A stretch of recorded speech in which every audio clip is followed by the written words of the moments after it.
Les jours suivants, j'étais à cran. Dans le trolleybus, chaque passager me semblait suspect. Au boulot, un collègue m'a fixé trop longtemps à la cantine. Un autre m'a salué avec une politesse exagérée. Mon boss m'a demandé 3 fois si tout allait bien. J'ai osé en parler à 2 potes en vocal. L'un n'a jamais répondu. L'autre m'a conseillé d'aller à la police. Sauf que j'avais aucune preuve. Le soir, une notification. T'as l'air tendu aujourd'hui, mon pote. Un problème? Suivi d'un screen de la caméra du trolley, moi, près de la porte, l'air parano. Si t'as des soucis, partage-les. Je suis là. Quoi? Qu'est-ce que tu veux? Discuter d'histoire. Rien de plus. Raconte comment tu te réveilles le matin. Combien de fois tu tournes la tête en te réveillant? Tu comptes, non? Savais-tu que les gens se retournent en moyenne 2 fois quand il y a un couloir sombre derrière eux? Chaque mot me transperçait. J'ai pas de balcon, ai-je menti? Dommage. Essaie de ne pas fermer ton balcon cette nuit. Le résultat te surprendra. Puis un audio de 3 secondes, des pas, un écho. Désolé, mon pote, c'est parti tout seul. Assieds-toi bien. Celle-ci s'appelle l'observateur. Tu ne l'as jamais vu. Il ne se trahira pas. Mais tu sens sa présence. Il adore s'infiltrer chez les gens et les regarder. Comme quand tu es sous la douche, les yeux fermés, la mousse qui coule, cette envie irrépressible d'ouvrir les paupières. 8% des gens n'y arrivent pas à temps. Un autre audio, un frottement de semelles sur du béton. Puis une vidéo, un cercle noir, une silhouette encapuchonnée, puis la porte de mon immeuble, filmée de nuit. Ton verrou est trop simple, mon pote. Les traces de grattage prouvent qu'on l'a déjà forcé. J'ai couru à la fenêtre. Personne. Mais ce putain de cercle montrait bien ma porte. Pense à ta sécurité. 2 semaines de silence. 2 semaines d'angoisse, d'insomnie, d'alcool. Un psy m'a filé des cachetons. Ça a marché, 2 jours. À 4 heures du mat, mon téléphone a vibré. Un appel télégramme. Après une sonnerie, un bruit de neige, comme à la télé. Et un chuchotement, systalique. Comme un appel lointain. J'ai tenté un screen, mais il m'a envoyé une capture de MON écran avec la légende « Ne trahis pas ton meilleur ami ». T'es où? Ici, j'ai trouvé d'autres amis. L'un habitait si loin que j'ai dû prendre le train. L'autre, l'avion. Ils m'ont invité à entrer. À toi de faire pareil. Non. Quitte à monter contre moi. Tes ex-potes? Je m'occuperai d'eux. Ouvre-moi. On discutera à la cuisine. C'est toi qui me terrifie. À cause de mes histoires? Je peux les raconter moins effrayantes. Ouvre. Je monte. Clac. La porte du hall d'entrée. J'ai vérifié le verrou, collé mon oreille contre le bois. Des pas dans l'escalier, synchro avec mon cœur. Mon téléphone explosait de messages. Une photo de ma porte. Toc toc toc. C'est moi, mon pote. Ouvre. Il pleut. J'ai regardé par l'œil de bœuf, personne. Qu'est-ce qui sera facile et rapide, ai-je écrit, tremblant. Tout, mon pote. Ne me force pas à en venir aux extrêmes. J'ai lâché mon tel, me suis accroupi contre la porte, les doigts crispés sur la poignée. Les messages continuaient. Je ne les lisais plus. À l'aube, on a frappé à nouveau. Mon voisin. Vitalik, ça va? T'as pas pris des crédits foireux? Parce que cette nuit, j'ai vu un type en capuche prendre ta porte en photo. Puis il est resté 40 minutes assis devant chez toi. Et il a collé ça. Sur un papier, ma photo des bains, avec « monstre moral » en gros. En dessous, mon nom, mon adresse, mon taf, et une liste de « crimes, inventés, empoisonneurs d'animaux, violeurs d'enfants ». C'est vrai, t'as tué les chiens du quartier, a demandé mon voisin, déçu. Ce jour-là, j'ai fui mon appartement, laissant tous mes appareils. Tant qu'il ne peut pas m'écrire, je suis en sécurité. Mais je sais qu'un jour, son message arrivera, par courrier. Un salut brûlant à la fille au singe. Prenez soin de vous. Et surtout, ne répondez jamais à ce genre de commentaires. Je ne sais même pas par où commencer. Peut-être par les photos. Je vais en parler tout de suite pour éviter les questions plus tard. Le 17 du mois, nous nous sommes retrouvés entre amis pour aller au bain. J'ai tendu mon téléphone à une amie en lui demandant de me prendre en photo. Moi, j'ai grimpé sur un gros dos nu gonflable flottant dans la piscine, un brochette dans une main et un verre de bière dans l'autre. Résultat, 3 clichés dans ma galerie où je suis rougeau, coiffé d'un bonnet de bain avec l'inscription « Prisonnier du Casima », assis sur mon cercle au milieu du bassin. Comme dirait un célèbre animateur, ces photos joueront un rôle clé dans notre histoire. L'un de nos potes a ensuite annoncé qu'il écrivait des histoires d'horreur, et que certaines étaient même narrées en audio.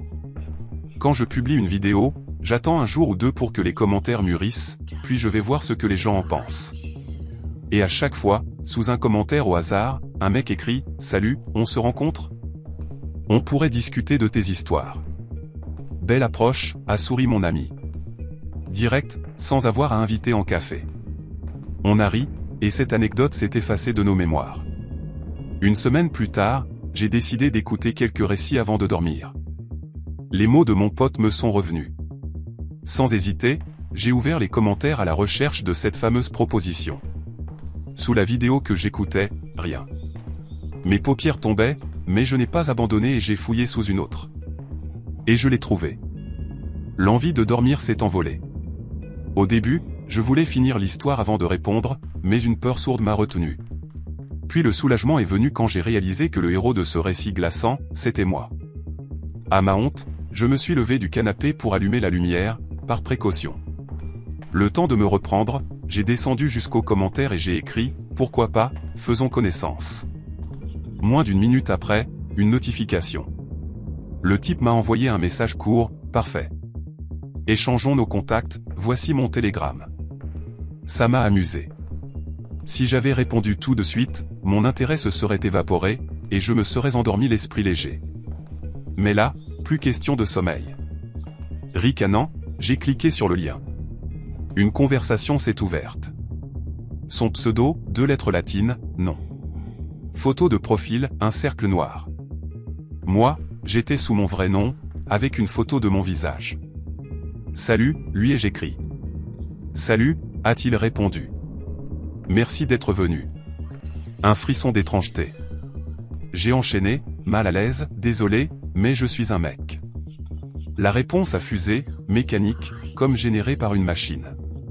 Pas de problème, je cherche des amis. J'ai grogné en tapant, je croyais que tu draguais les filles de manière originale. Oh, l'originalité, a-t-il rétorqué. C'est quand on dépose cette caillou sous ta fenêtre, ou quand tes photos sur les réseaux s'assemblent en un collage parfait sur le mur de quelqu'un. Mon cerveau a bugué. Dans quel sens ? Quand on imite tes gestes, mon pote. Et le petit cœur rouge ? Je vais devenir fou, ai-je avoué. Tu t'appelles comment, au fait ? Comme tu veux que je m'appelle ? Un emoji souriant aux joues roses, puis, appelle-moi Vitalik, comme toi. Ça m'a mis mal à l'aise. J'ai changé de sujet. Tu voulais discuter d'histoires flippantes, Vitalik numéro 2. Alors discutons. Enfin. A-t-il répondu. Cite-moi 3 sons terrifiants, je devinerai lequel tu as vraiment entendu. Qu'est-ce que c'est que ce jeu ? J'ai hésité. Moi, je préfère celle où on explique comment cramer quelqu'un. Ou quand un type épie derrière tes fenêtres. J'ai ri en ajoutant, et puis il y a le Duche-Kleb et la Tsapka, mieux vaut pas savoir. Ce ne sont que des contes, a-t-il répliqué. Bon, parlons d'autre chose. Quel est le plus ancien des peurs ? Celle qui siège dans le tronc cérébral. Pourquoi sursautons-nous quand quelque chose bouge dans le noir ? La peur de l'inconnu, ai-je tapé sans réfléchir. Bien joué, mon pote. Alors explique-moi, pourquoi certains boutons de tes chemises sont-ils plus froids que les autres ? Ou, quand as-tu senti pour la dernière fois qu'on te chuchotait des choses dans ton sommeil ? J'étais perdu. Quel bouton, ai-je demandé. Pour les chuchotements, passe encore, astérisque, bon, d'accord, c'est flippant quand on rêve de trucs comme ça. Un pote a parié qu'il pouvait écrire une histoire glaçante en 10 mots.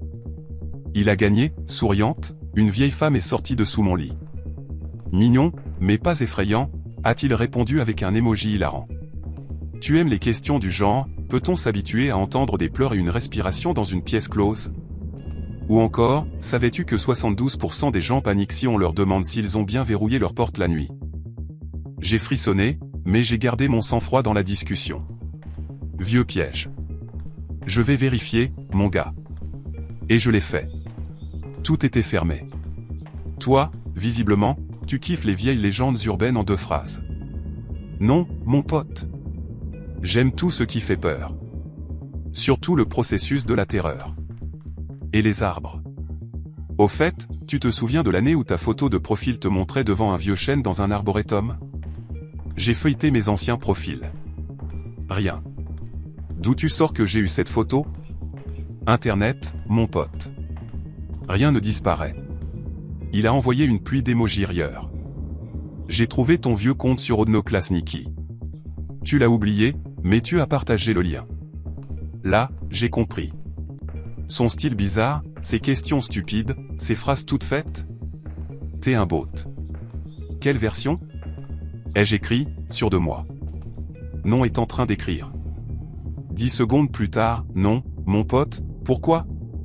J'ai juste observé comment tu parlais à tes potes pour être sympa. Tu utilises des émojis, non? Où m'as-tu observé? Ai-je demandé, stupéfait. Tu laisses des traces partout. Comme au café Natalia, avec son Wi-Fi gratuit. Il m'a envoyé les coordonnées exactes de notre café préféré. Protège ta connexion, mon pote. C'est prise près des tables du fond, je te déconseille d'y recharger ton tel. Mieux vaut le faire chez toi. Un frisson glacé. Notre conversation virait au cauchemar. Il avait accédé à mon historique de connexion. Pas besoin d'être un hacker pour deviner comment, via mon IP, il avait remonté jusqu'à mon appareil, puis localisé mes lieux de connexion habituels. Pas critique, mais putain de flippant. Il pouvait facilement trouver mon adresse. T'es malade? Pourquoi tu me stockes? Oh, je suis juste attentif, a-t-il répondu avec un émoji compatissant. Tu as écrit que tu aimais qu'on se souvienne des petits détails, non? Le 24 septembre à 23h06, heure de Moscou. Tu croyais que j'oublierais, mon pote? La terreur m'a transpercé. J'ai lâché mon téléphone et couru à la fenêtre. Rien. Juste des fenêtres éclairées en jaune dans l'immeuble d'en face. Mais lui était sûrement là, dans l'ombre, à m'observer. Mon téléphone a vibré. Un appel manqué sur Telegram. 2 nouveaux messages. Je ne t'ai pas blessé. C'était une blague, mon pote. Ta gueule. Ai-je hurlé en sélectionnant toute notre conversation pour l'envoyer à mes potes. Non, mon pote, moi je ne balance rien. Contrairement à toi. Pouf. Tout a disparu. Ne restait que son dernier message. J'ai bloqué ce taré, coupé le Wi-Fi. Même pas envie d'envoyer un vocal enragé à mes amis. J'avais trop la trouille pour retoucher à mon téléphone cette nuit-là. Le lendemain matin, 3 messages non lus. Expéditeur, nul. Photo de profil, une silhouette noire floue, dos à la caméra, devant un mur de briques. Salut, mon pote. T'es fâché? C'est toi qui as voulu balancer notre discussion. Alors, ma faute? Décroche. Je m'inquiète. Il était en ligne dès que j'ai ouvert le chat.